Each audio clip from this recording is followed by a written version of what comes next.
Friday, everyone.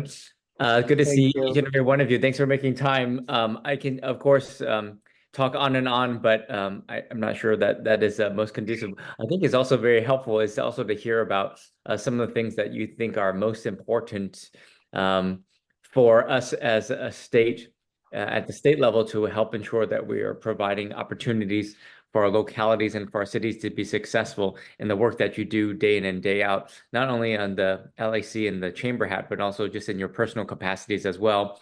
And just by way of background, this does conclude my 10th year, my 10th year of service, serving each and every one of you in the city of Cupertino and completion. And during this period of time, we've been successful in partnership within our office and with each and every one of you, doing things like creating the tax equity allocation for the city of Cupertino that I know Richard Lowenthal remembers very well, given the inequities of the historic past and making sure that Cupertino gets its fair share. And of course, helping to support on resources and revenues for our county fire department and directly assisting Cupertino in many different ways. That's delivering specific deliverable results. Of course, nothing is perfect. And of course, in a democracy, there are, of course, unique challenges that exist. But I'm hopeful that I've been able to play a role to help convey, number one, the responsiveness to our residents in Cupertino, but also, most importantly, as we think about the present and the future, making sure that the future occupant also continues the legacy of service that is so important. So I so appreciate you all holding us accountable and making sure that we're delivering for all of our Cupertino residents as well too. So I can talk to you about a number of different issues, including legislative proposals and the remaining session, but I will just say that last week concluded our legislative session for the year, but we are reconvened in a special session to tackle the issue of price hikes and gouging at the gas tanks, that is of oil, and making sure that we have the transparency on the surge in pricing when we go to the pump. As you know, much of our energy and the reliance comes directly from California, but when you go to another state, it's significantly lower. And so we want to get clarity on the price hikes specifically. Why is it, for example, some of the oil that is extracted from California, which is delivered to neighboring states, why is it that that is significantly lower than that of the state of California? And it's not just because of the higher taxes in the state. It does not compute. So we are attempting to make sure that we are focused on that in this period of time before the end of the year to be able to get greater transparency in tackling the rising cost of electricity, the rising cost of energy, specifically to impact U.S. Ratepayers, U.S. homeowners, and U.S. small business owners as well too. So again, we are attempting to make sure that we have the oversight and accountability directly impacting everyday Cupertinians as well too. So happy to answer any questions, or if you have some thoughts, guidance, suggestions, I welcome that as well.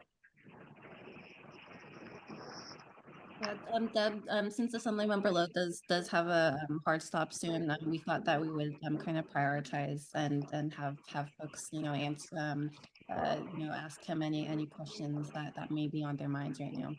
Perfect. That's perfect. Thank you. So over to everybody else. This is a great opportunity to be able to ask the burning questions or suggestions that you have for the state. We're going to have to warm them up a little bit, I think. They were waiting for a legislative update. So anybody?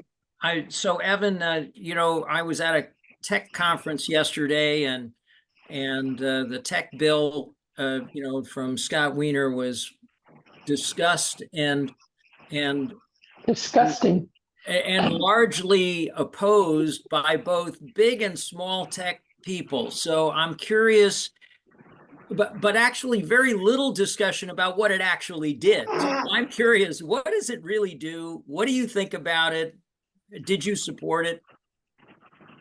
Yeah, for memory members, was this the Bay Area Council, or was this in Palo Alto? It was in San Francisco, something called the Foundation for American Innovation that hosted the conference there. Was Ron Conway one of the speakers as well? Or was it different? I don't, the one I remember was Gary Tan, who had a Y Combinator, who who really was very adamant against it, surprisingly, because he's not a big tech person. Yeah, so for members who may not be as familiar with this bill, this is Senate Bill 1047. And part of the legislative proposal and the intent is to make sure that we tackle the safeguards around AI. As you can imagine, government and the regulatory bodies are typically slower to catch up. So by the time the technology is already in existence, the genie's out of the bottle and it's too late. For example, social media. We realize the negative impact that already exists without the protections. And by the time government attempts to catch up, the technology has already advanced. Mr. Wiener's legislative proposal is to focus on some of those guardrails on machine learning and AI, specifically on that of the type of liability that is required for the innovators, which is the innovators are liable for the type of impact that would have. Part of the challenge that exists with that intent is that it's as if you would say you're a manufacturer of knives, and that the manufacturer would be liable for an individual then who would be doing any type of negative harm with respect to the manufacturing and the usage of that knife. And so I think that's where we're trying to find some language that is amenable to different components. You referenced that tech and others were in opposition. As you can imagine, in a what we realized in this legislative proposal is that big tech is in support, small tech startups are in opposition. And so you're seeing a divide between that of the bandwidth, those who have the opportunity to have larger scale versus smaller tech. And that's also the chasm that what we observed.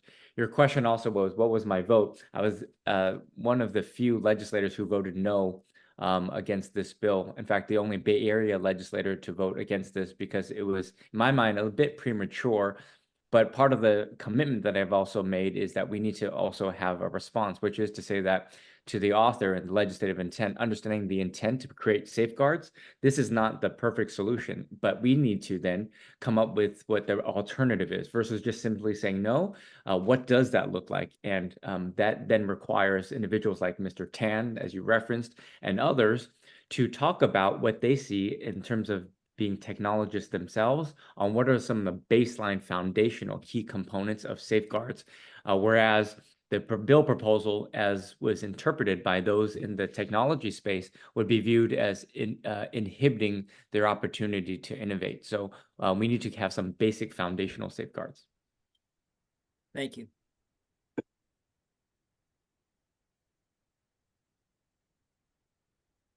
Who's next? Great question, Luis. I'll keep going, but I Warm them up. One of the other things, just because we're to sort of get us thinking about this, and I'm so glad that you mentioned this. This is the conundrum for us as a region of Silicon Valley, and also the future of work. So what we're also seeing with respect to machine learning and AI is also the displacement of workers, the displacement of jobs, and that's what I'm very much focused on, which is when you're thinking about the technology, which is basically Silicon Valley grown as well too, which is that of autonomous vehicles. There will be a future in which we'll see autonomous trucking. But what does that mean then for the safety mechanisms and how do we address the loss of jobs? These are also union jobs and workers and truck drivers. If you're talking about self-checkout, these are food and commercial workers. If you're looking at that of electrical workers and those that work for PG&E and the utilities, and you're going to renewable energies, how do we make sure that we have the clean transition of jobs? We talk about this also from California, our goal to get off of the reliance on fossil fuels. But the fact of the matter is that we still rely on fossil fuels and oil.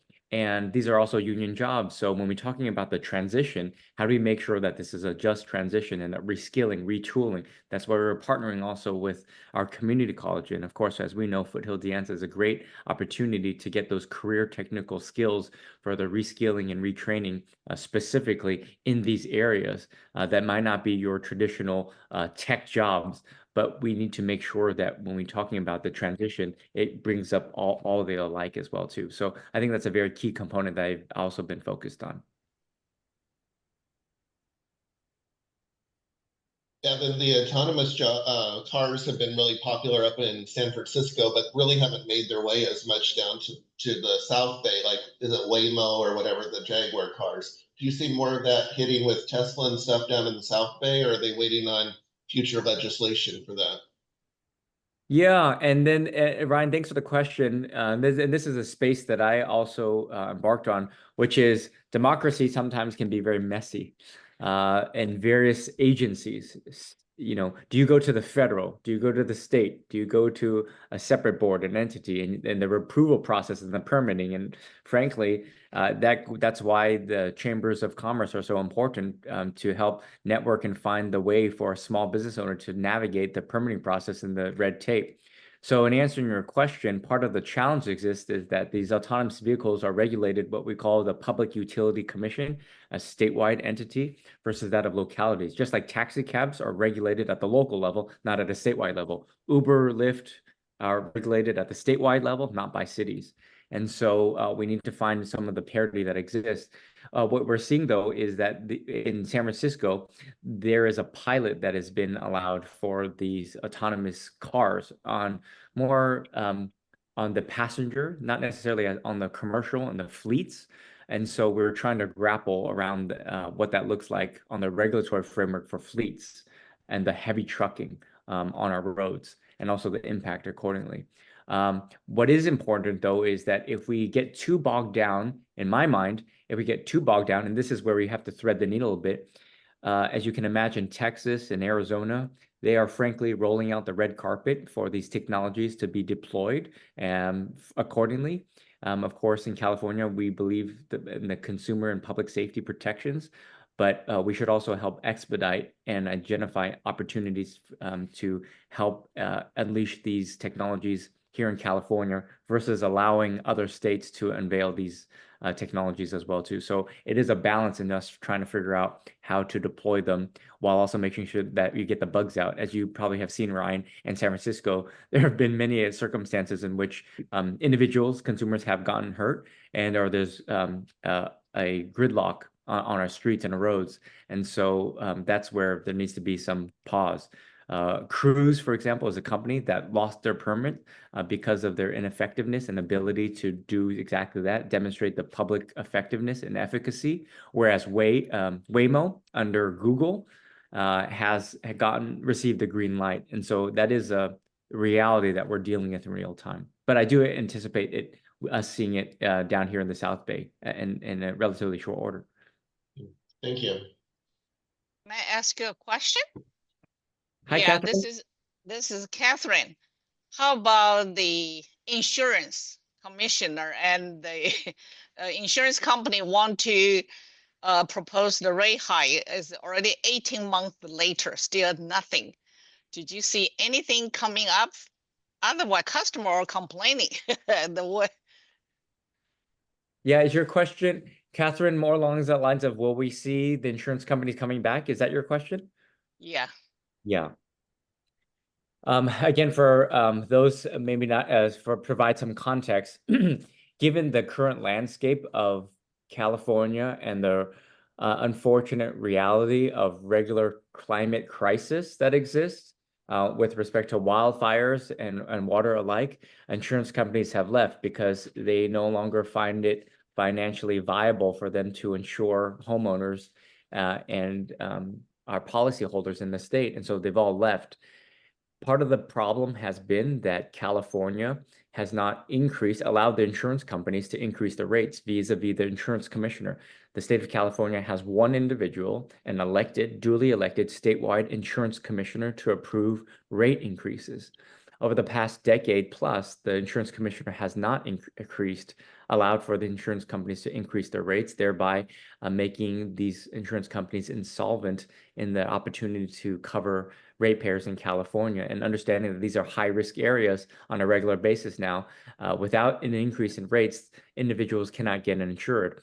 And as a safeguard, there is an insurance plan referred to as the FAIR Plan under the state of California, which is a public plan, but it is very expensive and also is not financially viable in the long term.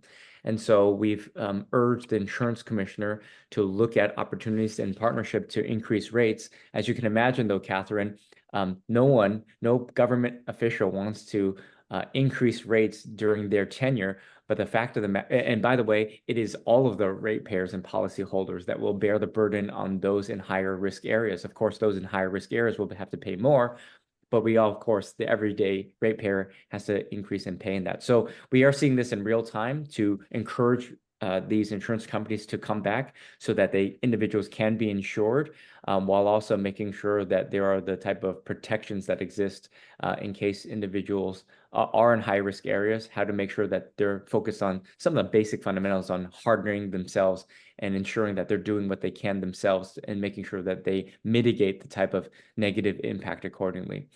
So yes, we're going to see that in relatively short order, but it is in real time that we're dealing with this right now. Yeah, insurance does come back, but still there's no, decision making. So, so hopefully we have something coming up real soon. So everybody can have their insurance purchased the way they like. Yes, well, that's part of the problem that exists is if the insurance companies, even if they do come back, how do we make sure that it is affordable? And individuals also understand the liabilities for themselves, the risk for themselves. And I think we need to be truthful about that.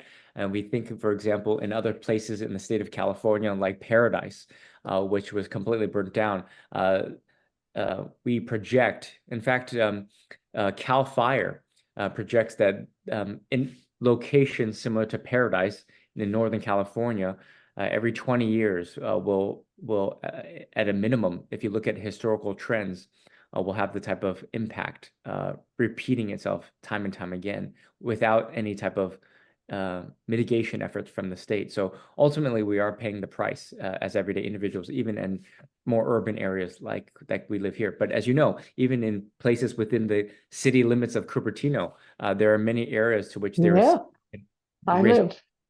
Mhm. But it's Richard Lowenthal, Evan, that I'm concerned about the same issue as Catherine brought up. Now we're forced to buy expensive insurance anyway. So the insurance commissioner has not accomplished any goal.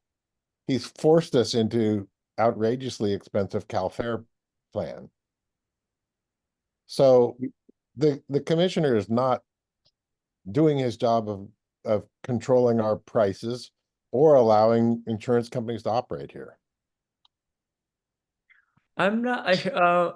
I think, Richard, what I'd say is it's a very complicated process, and I think the numbers need to be. What we have is also oversight hearings on the rates itself, which is we want to believe the insurance companies, but yet we're also very incredulous and skeptical about the cost, the true cost for ratepayers, and are companies really not able to make a profit accordingly, or are they? We're taking a look at the specifics on the actual rates itself, because they also need to be affordable enough for everyday individuals to be able to get coverage. They are not, because we have to buy CalFare. At a fair plan. So they're not affordable. So the goal is not being met either way. Well, I think that's what we're dealing with. What we're tackling with what the insurance commission needs to do. And in fact, we've had proposals within the legislative process, but solely it's relying on one individual and the insurance commissioner too. So I hear you loud and clear. Yeah, we do Thank need to have checks and balances though. Yeah, somebody needs to mute their phone. There's a lot of background noise. Thank you. I'm sorry, go ahead. Thank you. We're just waiting for relief on insurance. I'm basically giving up on insurance, and I'm just going to have to self-insure, and that's the worst. I know. CalFare isn't complete coverage anyway. It's only fire coverage, so we continue to have to search other places for liability insurance and whatnot, because there's nobody doing that. Mm-hmm. Yeah, I don't disagree with you on that part. We've been trying to push the insurance commissioner to do more, and we have a scheduled oversight hearing next week, and I'll keep you apprised, and I'll send it over to you, Deb, and the type of notes and results we hear from that in real time. Be great. I can get it out to this distribution. Evan, since I grabbed the microphone here, Yeah. it's Richard again. So increasingly in the state, we're having these empty homes taxes, and I understand the need for available housing, but are we essentially banning vacation homes? Yeah, Are you talking about a specific legislative bill currently? No, like in San Francisco now, Oh, if if I don't use our apartment in San Francisco for more than half of the year, then I pay a penalty. Mm-hmm. Santa Cruz does that too.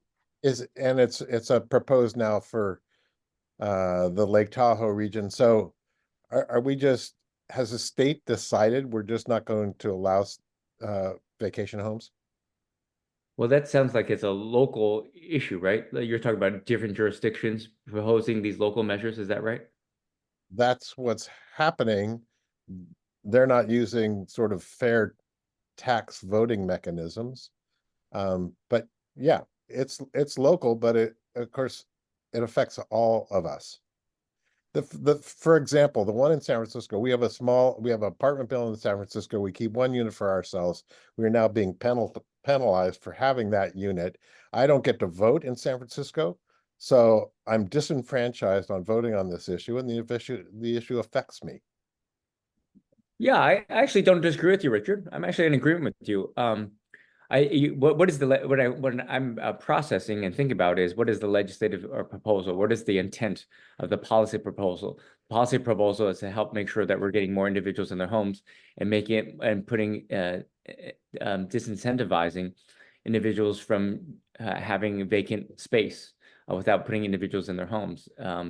That's not my proposal. Would be more of the supply and demand, build more housing versus penalizing those like yourselves. But you're seeing that in absence of a solution, that there was a crisis, and so those are perhaps one policy proposals to effectuate change to getting more individuals actually living in their homes. But that's not the direction that I would necessarily head in. Yeah, but since there isn't state policy on it, it's a city by city battle to get something. Yes. Right now, it would be reasonable if I had 2 vacant units, but I have one that we use occasionally, right? And I'm not allowed to do it. Yeah, is anyone from the apartment association on here, or the realtors at all? Are there any representatives? Maybe that's a policy proposal they can do statewide, at least to say no jurisdictions shall implement such a policy that impacts, let's say, even small. Richard, you talk about sort of mom and pop too. I mean, I think even we've had legislation talking about, okay, let's go after the real bad actors if it's major commercial. But if you're talking about small and pop, let's say 5 or under rental properties or vacation homes, then it shouldn't impact them. Yeah. Can I just say Santa Cruz had the same thing. My daughter has a beach house in Santa Cruz, and they were trying to pass a legislation in Santa Cruz to charge or you couldn't have you'd have to have your beach house at least 3/4 used 3/4 of the time. Otherwise, you would be again penalized. And it didn't pass. It failed, luckily, but there were people that were really against it. And that's and so each jurisdiction or city could do that. And they don't want to allow you renting it out as a timeshare or something like that either. That didn't count. In Pacifica, Donna, there was a local measure put by the voters as well too, to limit the amount of times in the Airbnb your home can be rented out, under 25 times, for example. Yeah.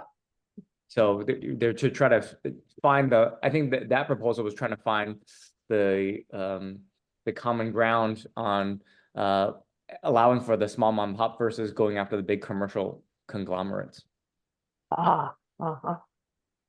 You know, like those large commercial and the the private equity for the firms that own a number of units, but really just do that for commercial, not really just your mom and pop. But maybe a statewide policy would, as Richard suggested, would help prevent that. Yes, maybe you can. A little. Has the chamber had a candidate forum for the state assembly candidates? Maybe you should use that as a policy proposal, Yeah. asking their position on this. Patrick, we'll get Patrick. Good idea. All of our candidate forums, both local and regional, will be on September 18th. There you go. All on the same day, all on the same day. Oh, Deb, thank you so much for your leadership and also having the Cupertino Chamber participate in that candidate forum. I think overall we're happy and of the Cupertino Chamber's continued advocacy and support for the community here. Do apologize to everyone, but Assemblymember Lowe does need to hop off now. But did you have anything you wanted to close? Yeah, any final thoughts or any things that we should think about? Thanks for coming to our district. We appreciate you being here today. yeah. I love you. Yeah, Thank you. you're doing Thank a you. wonderful job. Good to see you all. Yes. Thank you.